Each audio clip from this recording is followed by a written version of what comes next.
What's the deal with wild grapevines? For years, every time I saw wild grape, I would cuss it out, and whenever possible, I would cut it, because it always seemed like it was climbing up into my trees and strangling them, causing damage to their crowns and even mortality. But my view on wild grapevines like this has changed. The big change for me with wild grape was when I became a birder. In the spring, when the birds are migrating north, and in the fall, when they're migrating south, what they usually do is they fly over our heads at night, and then they drop out during the day, refuel, and then they keep going the next night. So one fall day, as this fall migration was occurring, I was noticing all of these migrating birds, tons of different species, in this area where I hadn't bothered to cut all the wild grapevines. And I realized that wild grapevines produce berries at the exact right time to feed those fall migrating birds. And this is a relationship that is actually beneficial both to the wild grape and to the birds. The birds are able to fuel up as they're in the midst of these incredibly taxing seasonal migrations by eating those wild grapes. And the wild grapes are able to disperse their seeds hundreds of miles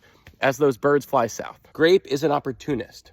So when it's given the opportunity, it will happily swarm over whole areas of young forest. And with our forests today, what we're seeing is a lot of them are really young and in a state of recovery. And wild grape, even though it's a native species, can actually be a real barrier to that recovery. The same is true for grape as it makes its way up into the canopy. Even though this is a normal thing that it does, sometimes when we're trying to help our forest recover from all of these things that they're dealing with right now, it can really impair the ability of the healthiest trees in our forest to grow and to thrive. And so sometimes I still cut it. I also really make a point to find places where I can just let it be and provide all of these amazing benefits to migrating birds and other critters.